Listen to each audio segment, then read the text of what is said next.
এই দুনিয়ার পুরো জীবনটা এটা হচ্ছে লালসাময় একটা জীবন, লোভ, মরিচিকা, মায়াজাল।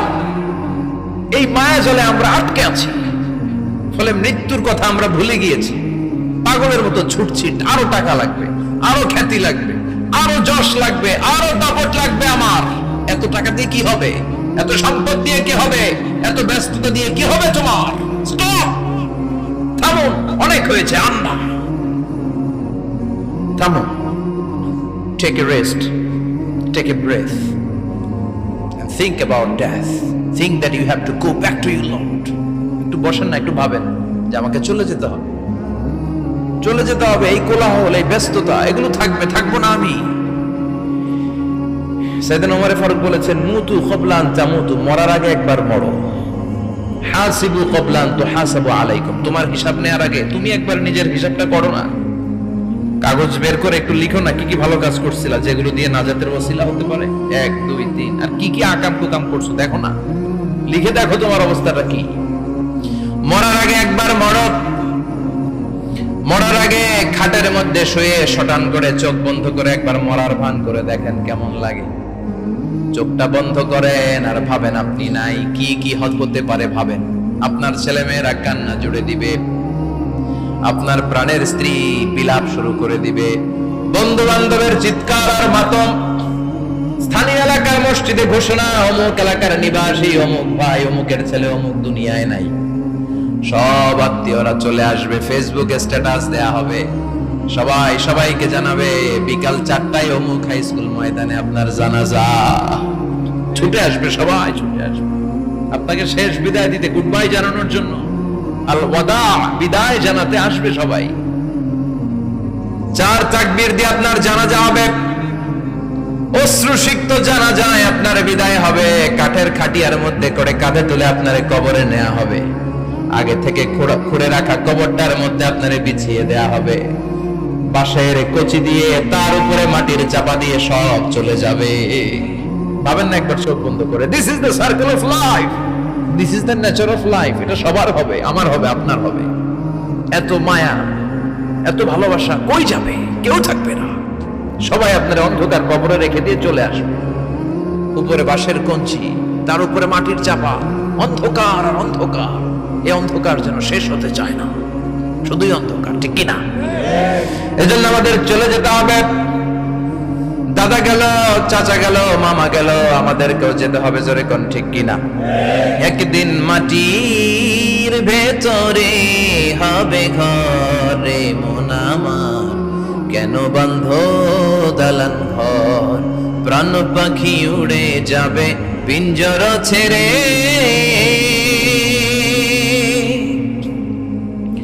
ধরা ধামে সবই রবে, তুমি যাবে চলে। বন্ধু বান্ধব যত, মাতা পিতা যারা সুত, সবই হবে তোমার পরে। মন আমার কেন বন্ধ দালান ঘর, একদিন মাটির ভেতরে হবে ঘরে মন আমার, কেন বন্ধ দালান ঘর, ঠিক কিনা? সব পরে থাকবে, চলে যেতে হবে আমাদেরকে। এজন্য আখিরাতের কথা যেন আমাদের স্মরণ হয়। বিশ্বনবী বলতেন, নাহাইতুকুম আন জিয়ারাতিল কুবুর, আমি তোমাদেরকে কবর জিয়ারত করতে আগে নিষেধ করতাম, কিন্তু এখন নিষেধাজ্ঞা প্রত্যাহার করে নিলাম। এখন সব সময় তোমরা কবরের সামনে যাবা আর জিয়ারত করবা। কবরস্থানে যান তো? বড়ুয়া কৃষ্ণপুরের এই গ্রামের কবরস্থান আছে? কোন দিকে? পূর্ব দিকে আছে, গোখরার জলের ওদিকে। যান আপনারা, একটু যাবেন, একটু গেলে আখিরাতের কথাটা স্মরণ হবে। ওখানে ছোট শিশুরা শুয়ে আছে, কিশোর যুবকরা আছে, আপনার মতো তাগড়া যুবক, মুরব্বীরা আছে। এরা এই এলাকায় থাকতো, এরা আকাশ থেকে নেমে আসে না, এই এলাকার সন্তান, আজ নাই। একটা সার্টেন পিরিয়ড শেষে আপনিও থাকবেন না। This is the nature of life, this is the circle of life. ছোট্ট শিশু হয়ে এসেছিলেন, শৈশব, কৈশোর, যৌবন, প্রৌঢ়ত্ব। আগে ছিলেন সিঙ্গেল, বিয়ে করে হয়ে গেলেন ডবল। এরপরে আল্লাহ আপনাকে একটা মেয়ে দিল, এরপরে মেয়েকে বিয়ে দিয়ে শ্বশুর হলেন, এরপরে ওই মেয়ের ঘরে সন্তান হতে নানা হলেন। আর কতদিন? অনেক দিন হলো তো, অনেক লম্বা সময় পেয়েছেন আপনি। Think about death. এবার যাওয়ার কথা ভাবেন। আখিরাতের সামানের কথা ভাবেন, ফিরে যেতে হবে। কি শক্তিশালী যুবক, বার্ধক্য চলে আসলে লাঠি ছাড়া চলতে পারে না। কুচকুচে কালো দাড়ি সাদা হয়ে যায়, দাড়ির শুভ্রতা, বয়সের ভার, রং ধরা যৌবন জং ধরে শেষ, ঠিক কিনা? This is the circle of life. যুবক ভাইরা, এটাই জীবন, চলে যেতে হবে, কেউ থাকতে পারবে না, ঠিক কিনা? এটা রিমাইন্ডার আল্লাহ এই সূরার ভেতরে দিয়েছেন যে তোমাদেরকে ফিরে যেতে হবে, এই লোভ লালসা ছেড়ে দাও। রব্বুল আলামিন বলেন, আলহাকুমুত তাকাসুর হাত্তা যুরতুমুল মাকাবির। ও গোলাম, দুনিয়ার সম্পদ, লোভ লালসা তোদেরকে পাগল বানিয়ে দিয়েছে। এই লোভ পাগলামি কোনোদিন তোদের থামবে না যতদিন না তোরা কবরে ঢুকবি, ঠিক কিনা? কার কথা? আল্লাহ বললেন, দুনিয়ার সম্পদ আর লোভ আর মোহে তোমরা গাফেল হয়ে গিয়েছো। আখিরাতের কথা বেমালুম তোমরা ভুলে গিয়েছো, কিন্তু আখিরাতে তোমাদের যেতেই হবে, কবরের বাড়িতে তোমাদের ঢুকতেই হবে, ঠিক কিনা? যেতেই হবে, আমরা ভুলে যাই। আলহাকুমুত তাকাসুর, অতিরিক্ত পাওয়ার লোভ, বেশি বেশি খাওয়ার লোভ, বেশি বেশি জমানোর লোভ মানুষকে গাফেল বানিয়ে দিয়েছে। এটা মানুষের স্বভাব, আরো চাই আরো চাই, এই স্বভাবটা আছে না নাই? দেখবেন ছোট বাচ্চারা মসজিদের দোয়া অনুষ্ঠান শেষে জিলাপি দেয় না? বড় কৃষ্ণপুর কি দেয়? আগে বাতাসা দিত না, এখন কি দেয়? জিলাপি দেয়, মিষ্টি দেয়। তো মসজিদের 2-3 গেট থেকে যদি দেয়, ছোট বাচ্চারা দেখবেন এদিক দিয়ে কয়েকটা নিয়ে আবার ওই গেটে লাইন ধরে। ওর হাত হলো ছোট হাত, ওর হাত ভর্তি জিলাপি, আর নেওয়ার জায়গা না, এরপর আরেক জায়গায় লাইন ধরছে, আরো লাগবে, আরো লাগবে, এই আরো আরো আরো চাই। এই স্বভাবটাই মানুষকে কুড়ে কুড়ে শেষ করে দিয়েছে। এত লাগবে কেন তোমার? চাহিদার কোনো শেষ নাই, unlimited demand of human being. যার আছে বেশি তার চাই বেশি, যার সাইকেল আছে তার হুন্ডা চাই, হুন্ডা আছে তো প্রাইভেট কার চাই, প্রাইভেট কার আছে তো প্লেন চাই, প্লেন আছে তো হেলিকপ্টার চাই, হেলিকপ্টার আছে তো ওইটা চাই, ওইটা আছে তো সেটা চাই, ঠিক কিনা? এলাকার মেম্বার যে হয়েছে চেয়ারম্যান হতে চায়, আছে না নাই? চেয়ারম্যান সাহেব এমপি হতে চায়, আছে না নাই? এমপি সাহেব মন্ত্রী হতে চায়, আছে না নাই? মন্ত্রী সাহেব প্রধানমন্ত্রী হতে চায়, আছে না নাই? কিন্তু এই দেশে সুযোগ নাই, কথা কন। এই দেশে প্রধানমন্ত্রী সিলেক্টেড, 2-3 জনের বাইরে কেউ প্রধানমন্ত্রী হতে পারবি না, ঠিক কিনা? আমার এই জীবনে তো আমি 2-3 জনই দেখলাম। বেগম খালেদা জিয়া, মাননীয় প্রধানমন্ত্রী শেখ হাসিনার ছোট্টবেলা দেখেছি এরশাদকে, আমরা তখন ছোট। তো মানুষের চাহিদার কোনো শেষ নাই, যার আছে বেশি তার চাই বেশি। এজন্য বিষ্ণু বলেছেন, উনজুরু ইলা মান হুয়া আসফালা মিন, তোমার চেয়ে যে খারাপ আছে ওর দিকে তাকাও। ওয়ালা তানজুর মান হুয়া আ'লা মিন, তোমার চেয়ে যে ভালো আছে ওর দিকে তাকায়ও না, তোমার চেয়ে যে খারাপ অবস্থানে আছে ওর দিকে তাকাও। অনেকে নিজের অবস্থান নিয়ে সুখী না, এরকম আছে না নাই? আল্লাহ আমার এটা দিল না রে, ওইটা দিল না রে, পাইলাম না রে, কিচ্ছু হয় না, কি করব জীবনে, হতাশ। আসলে আছে কিন্তু অনেক, কিন্তু শুকরিয়া নাই, ডাকাত, ঠিক কিনা? নিজের অবস্থান নিয়ে সুখী না, কিন্তু অনেক লোক আছে তারা আপনার অবস্থানে পৌঁছতে চায়। তাদের দিকে তাকিয়ে দেখেন, আপনি যে অবস্থানে আছেন এই অবস্থানে পৌঁছাটা অনেকের কাছে স্বপ্ন।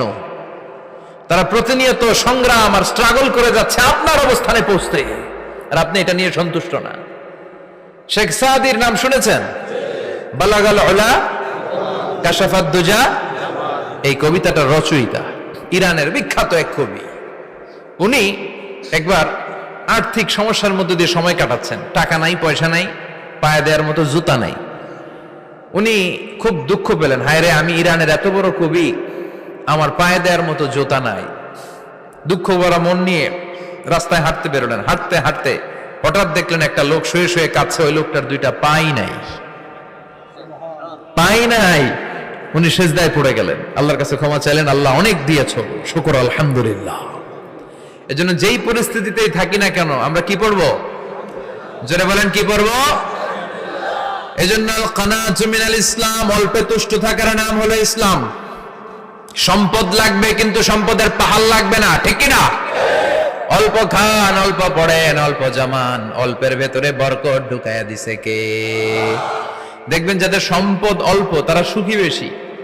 জরিপে এটা দেখা গিয়েছে, অনেক সার্ভেতে এটা এসেছে, যারা সম্পদশালী এরা দুঃখী বেশি। এদের দুঃখ বেশি, টেনশন বেশি, খুব স্বাভাবিক। টাকা যার বেশি, রোগ তার বেশি। টাকা যার বেশি, টেনশন তার বেশি। টাকা যার বেশি, ঘরে শান্তি তার কম। আছে না নাই? ঘরের ভিতরে অশান্তি, ছেলে কথা শোনে না, ছেলে টানে গাঞ্জা, মেয়ে করে পরকিয়া। আছে না নাই? স্ত্রী কথা শোনে না, ভালোবাসা নাই, ঘরটা জাহান্নামের টুকরা। রোগ বালাই, এক একটা হসপিটাল বিল পরিশোধ করতে মাসে 5 লাখ 10 লাখ। আছে না নাই? কিছু খেতে পারে না, ডাক্তার একেবারে ডায়েট মেনু বেঁধে দিয়েছে। Diet, very diet menu.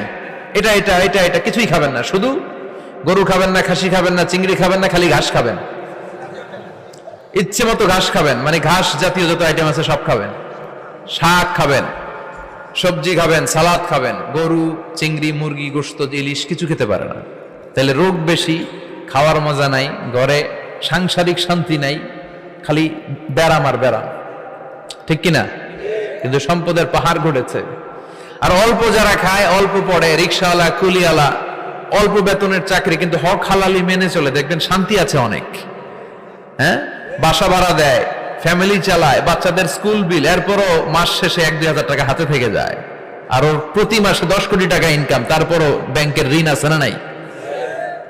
সুখ কারে বলে? কিভাবে আপনি সুখকে ডিফাইন করবেন? সুখ তো টাকায় কিনা যায় না। শান্তি টাকা দিয়ে হয় না, শান্তি দেওয়ার মালিক কে? শান্তি আছে অল্প খেয়ে শুকর করার মধ্যে, শান্তি আছে আলহামদুলিল্লাহর মধ্যে। চিল্লায় বলেন ঠিক কিনা? এজন্য অল্প খাবো, অল্প পড়বো, অল্প জামাবো, অল্পের ভেতরে বরকত দিয়েছে কে?